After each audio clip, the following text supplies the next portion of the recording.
Alors, Shalom, bonjour, avec Eden à côté de moi. Un joli prénom comme le jardin d'Éden.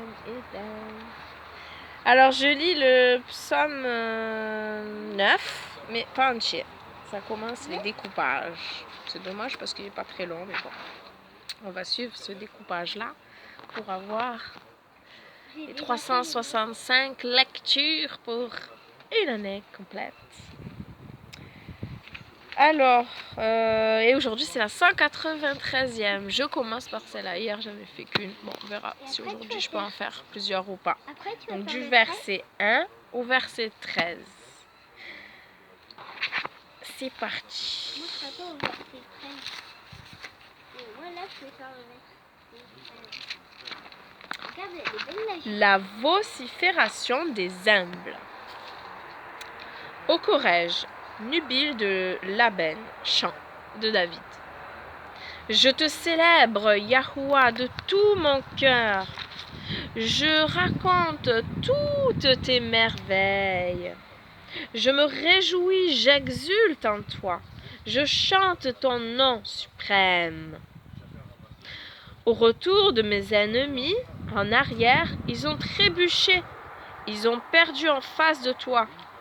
Alors moi, je ne sais pas les lettres hébraïques, mais comme Floriana m'a montré il n'y a pas longtemps, je crois reconnaître que au verset 2 et après au verset 4, l'un ou l'autre, il y a l'Aleph et le Tav. Tav, Aleph, Aleph, Tav. Voilà. Au début du 2 et au début du 4. Au retour de mes ennemis en arrière, ils ont trébuché. Ils ont perdu en face de toi. Oui, tu as fait mon jugement, mon procès. Tu sièges sur le trône, juge de justice. Ah, il y a encore une lettre là. Voilà, je ne saurais pas. C'est peut-être pas le Aleph et le Tav du coup, puisqu'il y en a une troisième. Je ne sais pas. Devant le 6, il y a une troisième lettre. Tu as rabouré les nations et perdu le criminel. Tu as effacé leur nom en pérennité à jamais. L'ennemi, les ruines sont achevées avec persistance. Le souvenir des villes que tu as lâchées est perdu. Yahuwah siège en pérennité. Il affermit son trône pour le jugement. Il juge le monde avec justice. Il arbitre les patries avec rectitude. Et là, devant le verset 10, il y a encore une lettre hébraïque. Et c'est Yahuwah, une culmination pour le contrit. Une culmination au temps de la détresse.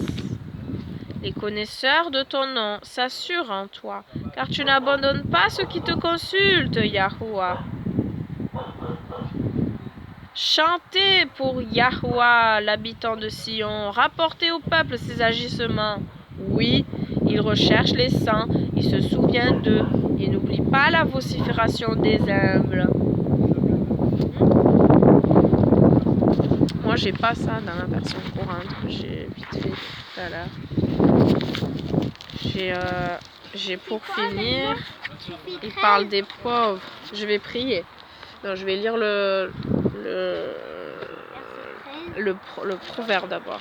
Mais là, je veux relire le dernier, verset 13. Car il demande des comptes aux meurtriers. Il se souvient de leurs victimes. Il n'oublie pas les pauvres qui crient vers lui. Alors ensuite, le proverbe 18, toujours, chapitre 18, toujours. Et c'est le verset 17 et 18. Celui qui plaide le premier est juste, mais sa patrie vient et examine le tout. Le sort, verset 18, le sort fait cesser les procès et fait les partages entre les puissants. Et en mode répétition, version courante, le premier à plaider une cause semble avoir raison, jusqu'au moment où son adversaire le contredit. Là, ça n'a pas du tout la même signification, pardon, mais... Bon, alors je vais relire. Celui qui plaide le premier est juste, mais sa patrie vient et examine le tout. C'est pas pareil, hein? C'est pas du tout pareil.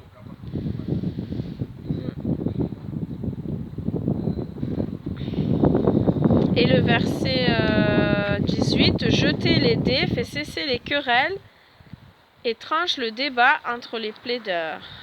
Jetez les dés, fait cesser les querelles et tranche le débat entre les plaideurs. Le sort fait cesser les procès et fait les partages entre les puissants.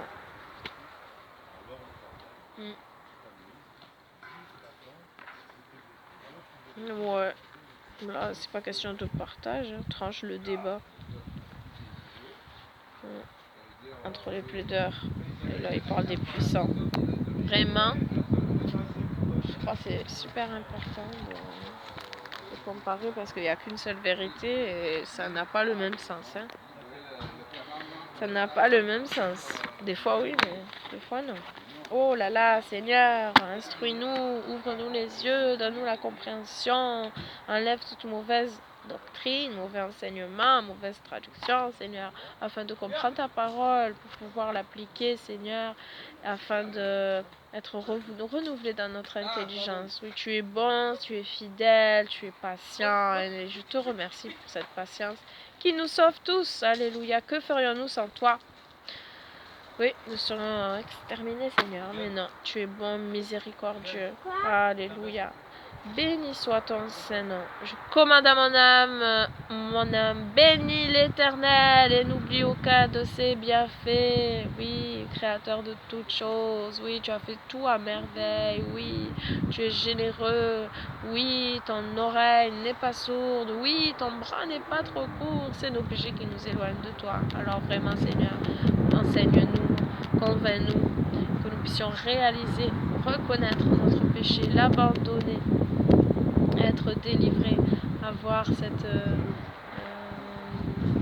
mentalité renouvelée, des habitudes qui changent, les mauvaises habitudes balayées et nous prenons de bonnes habitudes en toi, par ta grâce, par ta puissance. Oh Seigneur, pardonne-nous nos fautes, nos manquements, Seigneur. Est-ce que nous réalisons à qui nous parlons? Est-ce que nous reconnaissons ta grandeur? Est-ce que nous savons que nous sommes toujours entendus et que tu nous exauces lorsque nous demandons selon ta volonté? Et est-ce que nous avons cette confiance que oui, là où 2 ou 3 sont réunis et s'accordent, tu exauces aussi, Seigneur, parce que tu es là au milieu de nous. Eh oui, la prière du juste a une grande efficacité. Nous sommes justifiés par le sang du Mashiach. Nous ne pouvons pas nous plaindre de ce que nous sommes pécheurs. Non, nous sommes justifiés. Alléluia, tu nous rends saints et nous voulons marcher de jour en jour, de mieux en mieux dans cette sanctification, Seigneur. Avancer sur le chemin étroit et resserré. Oui, tu n'as pas dit ton dernier mot, Seigneur, pour nous et pour les autres, pour chacun de nous.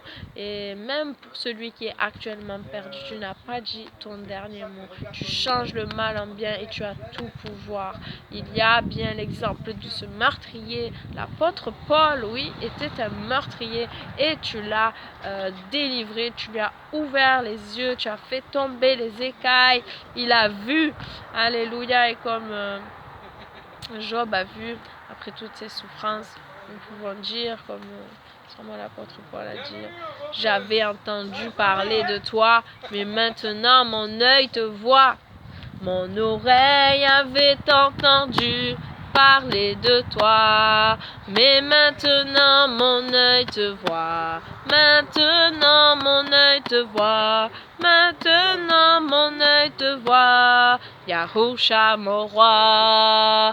Désormais je veux célébrer ton nom, Seigneur, car maintenant mon œil te voit. Maintenant mon œil te voit. Maintenant mon œil te voit. Yahusha mon roi. Amen. Merci Papa pour cette belle journée, pour le souffle de vie, pour tout ce que tu nous as donné jusqu'à maintenant, une bonne nuit de repos, un bon petit déjeuner, et merci pour le reste de la journée avec mes frères et sœurs, encore une fois dans cette période, cette semaine de Sukkot. Béni soit ton nom, merci pour tes fêtes, merci pour tes commandements, merci pour ta parole, merci pour ton souffle saint, appelé souvent Esprit Saint, Saint-Esprit, ta roi à Kodesh. C'est une puissance pour nous car c'est toi en nous. Alléluia, tu es notre force et notre bouclier. Gloire à toi, que ta parole soit crue, entendue, proclamée, pratiquée, afin que le royaume des cieux augmente et que les ténèbres reculent. Au nom du Mashiach. Amen.